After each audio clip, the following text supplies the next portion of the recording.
It's time again for Trebuchet Tuesday, and I'm excited. Didn't get to work on it last week. I'm disappointed about that, but you know, that's life. But I'm at it this week, and that's what matters, right? Hopefully we'll be putting the winch on the Trebuchet today. I'm not sure about that. That might be too unrealistic of a goal. So I'm going to get the welding truck out of the shop, and we'll get the Trebuchet in here.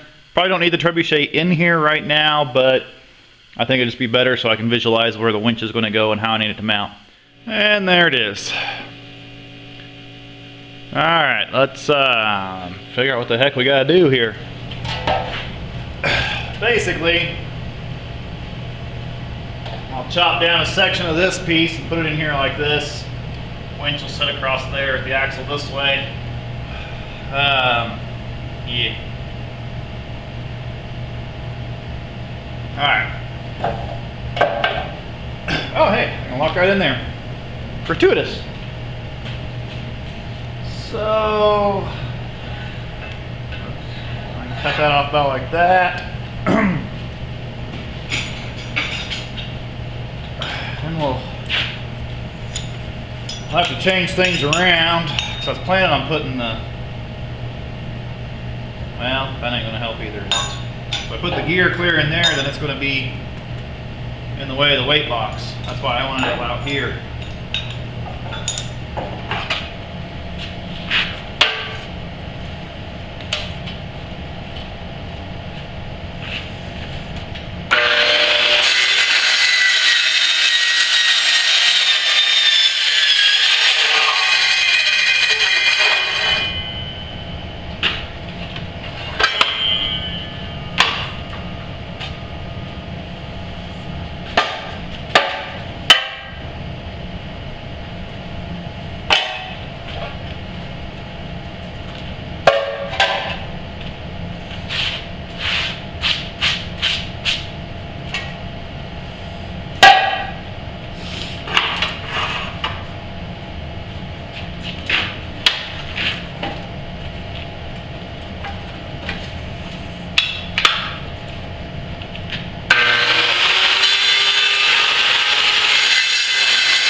Well, I just realized the error of my ways. I was going to put the winch up here and put the locking thing back here, but I just realized that if I do that, the handle, my crank, won't clear the pipe that comes through here in the trebuchets. The reason I was thinking about having this back here originally, when I was first designing this winch, putting it on a plate and getting it so far back anyway, is so the crank would clear everything.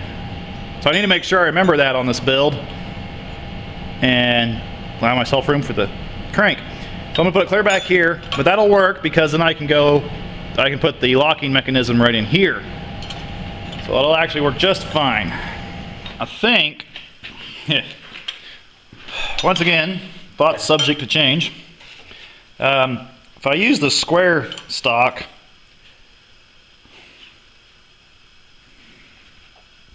put it in there, bend it around that flange, go back down, make kind of an A-frame out of it. I think that'll be pretty neat. I might even twist it a couple times in there. Not sure. So I'm going to set up my picket twister on the compact bender over here, and I'll see what kind of room I have, you know, with making that bend and being able to twist and whatnot. I could probably even do that in a vise, clamp it out here and twist it with a wrench if it doesn't fit in the picket twister like I want. I don't know if I want to make the bend first or make the twists first. I recently turned my compact bender on the table here, and I just now realized the error of my ways, because this thing is supposed to be back here, but I can't put it back there because it'll go right through the table, and I can't get down to my twister. But that's okay, because even if I could get it in there, it wouldn't do a twist this short anyway. So I'll take it over to the vise and see if we can mess up the vise somehow. Oh, that hole's really going to mess me up, isn't it?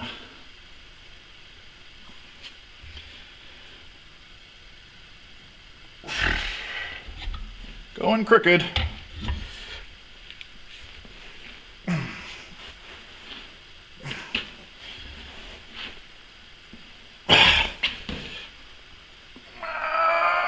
Yep, should have cut off that hole. Ah, dang.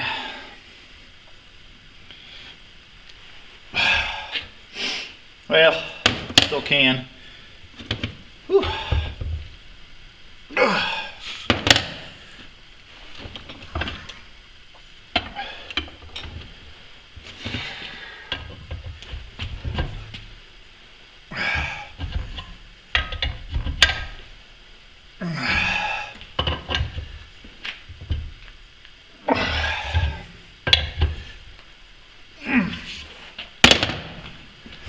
There. There's kind of sort of a twist to it.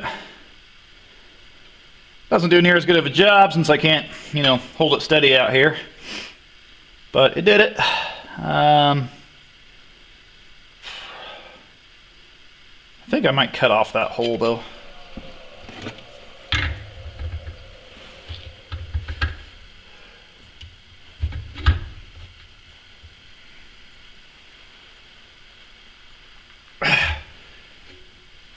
Yep. Went a little too far, didn't I? Yeah.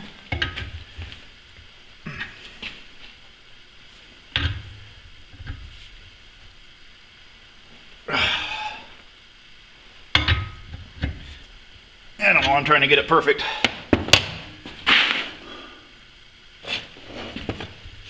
That's pretty good. I like that. Alright, now I'm going to figure out where the bend needs to be. Do a little bit of measuring here off camera. But that'll come kind of like that. I'll go up and around. So those two meet there. The metal will come up and around. Oh, they hit. And come out of it right about there. And then start the twisting about down there. So I don't know if I can hold both of those or not. There. That'll keep the jaws from twisting since we're on one side so bad. Hopefully. Okay.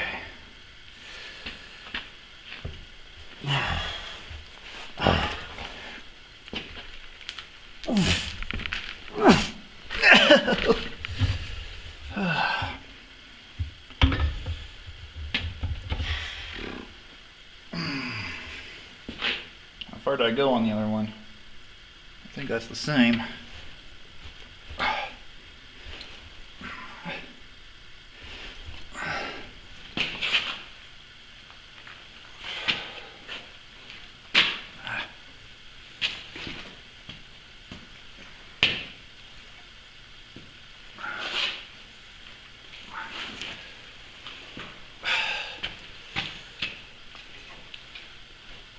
It's pulling on that side. Darn it. The old part beat it out of there, huh? Come on. One of you pins have to be loose. Yeah. Oh, it's crooked. That's what I thought that side went. Oh. How bad is that going to look? Probably not bad. I can make it work. Now, does it fiddle around the flange? Oh yeah. That'll work.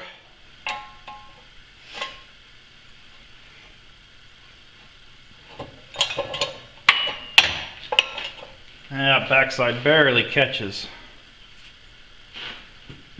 Oh, I mean, that was sliding around too much. You know, what I could do is actually bend this a little bit in. This section through here, since it's bowed out so bad. I'm gonna do that real quick. That'll work pretty darn good. Happy with that. Okay, we'll go this way though. I'm going to try doing the bend in the middle first this time. Since I had to use the vise to make the twist, I think I can still clamp the vise on there and bend it. I hope. I think if I put that in the vise, you know, jaws this way, after it's bent, I can twist those. I think. See if I get myself in a pickle here.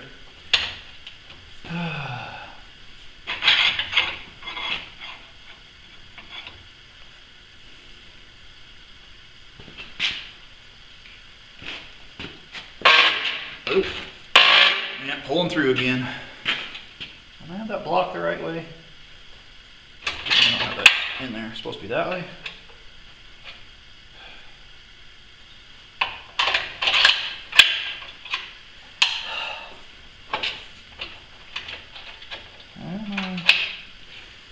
Okay.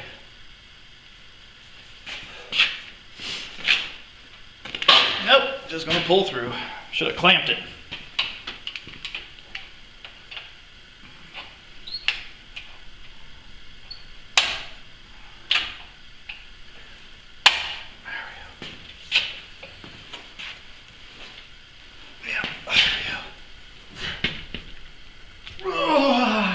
This one's twisting a lot harder.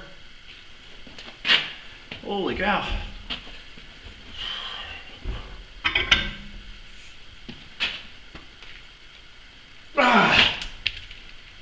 Oh, there goes the vise. Oh, man, I can't believe this one is twisting that much harder. Oh. Oh. I don't know if I can get that.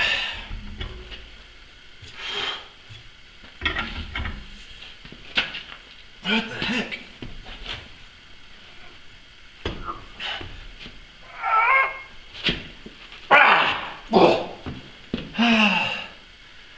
There we go. Oh, yeah. Working up a sweat in a hurry. Whew.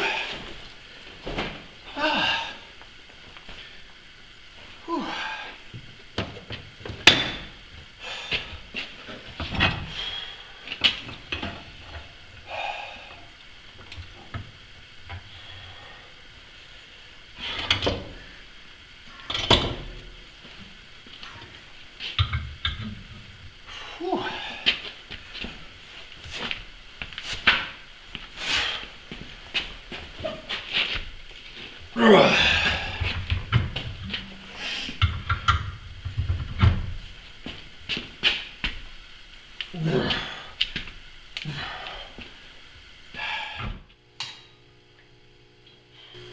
I'm going to weld some of the drum stuff together here before I get back to welding up those flanges.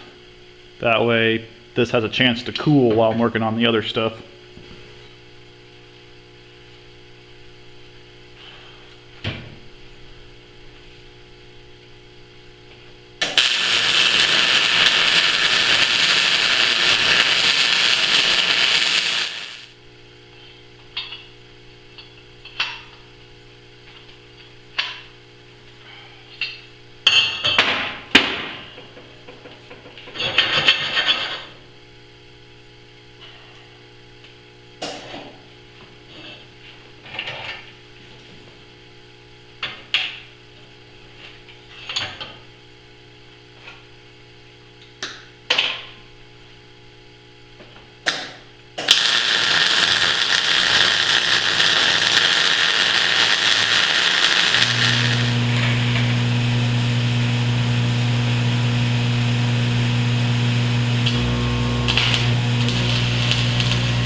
little cast iron welding for you there with stick.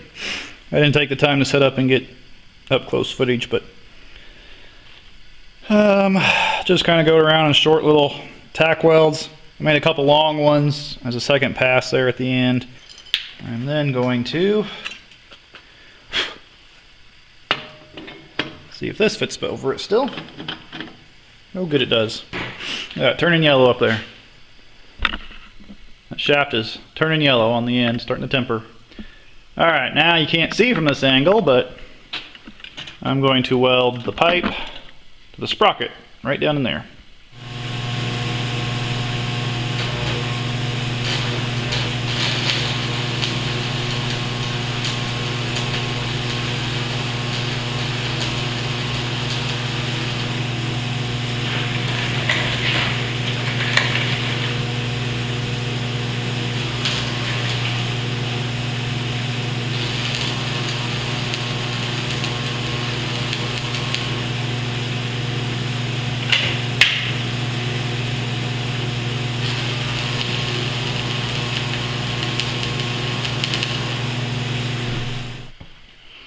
Haven't heard any cracking or popping or snapping yet, so maybe that rod actually held to that cast iron.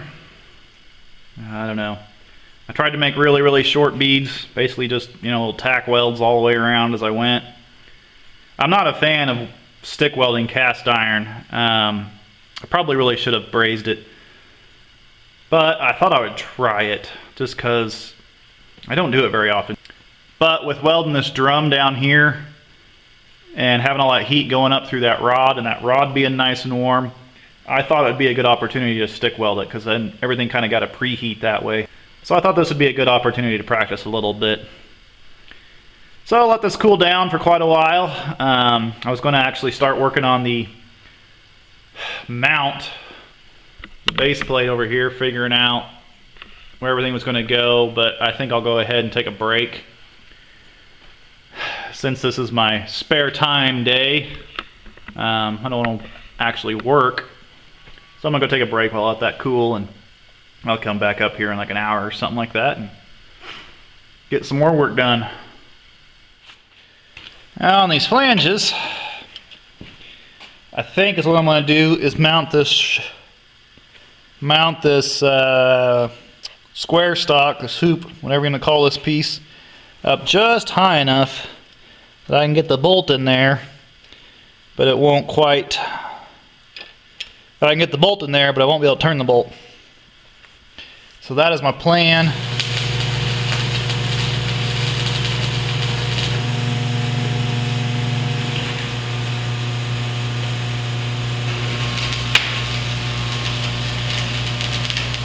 Come on, slide. Slide. That's a movie flashback.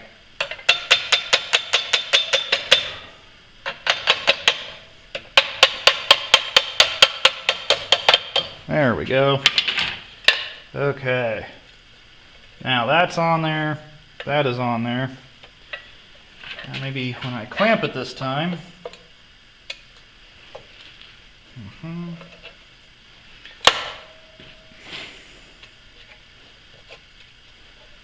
Yeah. All right. Let's put the weld to that.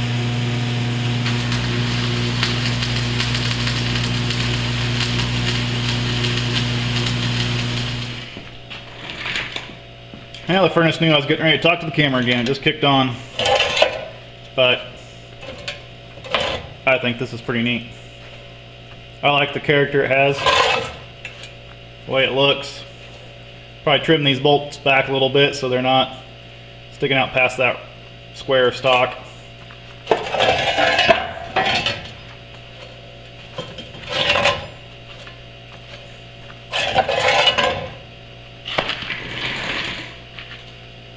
That's pretty cool. I'm looking forward to getting it on the trebuchet and see how it actually works. Because I have to do some smoothing of edges and whatnot on it yet, and figure out exactly how to fit this on. It's a little bit of work, but I like it. Hope you all like the way it looks too. So, till next episode, Happy flinging.